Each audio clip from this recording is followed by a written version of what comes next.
ოცნების პროპაგანდისტული სააგენტო ასაფეთქებელი ნივთიერების შემოტანის საქმეში ბაჩო ახალაიას მონაწილეობაზე წერს. Prime Time ავრცელებს ინფორმაციას, რომ ახალაია კავშირზეა უკრაინის სპეცსამსახურებთანაც კოორდინაციას უკრაინის ხელისუფლების მოქმედი მაღალჩინოსანი გია ლორდ-კიფანიძე უწევს. გავრცელებულ ინფორმაციას ახალაიას ცოლი ანინა დარეიშვილი გამოეხმაურა და ოცნების სააგენტოს ცნობებს აბსურდული უწოდა.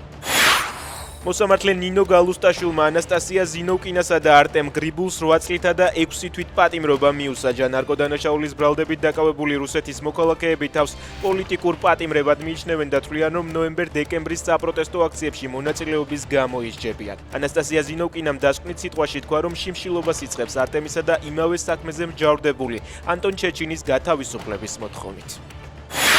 ანასტასია ზინოვკინასა და არტემ გრიბულისთვის პატიმრობის მისჯის შემდეგ საქალაქო სასამართლოში ხმაური იყო. მანდატურებმა მოქალაქეების სასამართლოს დარბაზიდან ძალის გამოყენებით გააძევეს. კალაძის ბანერზე წარწერის გაკეთების გამო დაკავებულ მეგიდია სამიძეს აღკვეთის ღონისძიების სახით 2000 ლარიანი გირაო შეუფარდეს. 23 წლის სტუდენტის წინააღმდეგ პროკურატურა სისხლის სამართლებრივ დევნას აგრძელებს. კალაძის პარტაქტივის წევრებს კი, რომლებმაც პროტესტის მონაწილეებზე ფიზიკურად იძალადეს, პასუხისგებაში არ მისცემენ. ზაზა მამალაძე და ირაკლი ბუაჩიძე დღეს გაათავისუფლეს.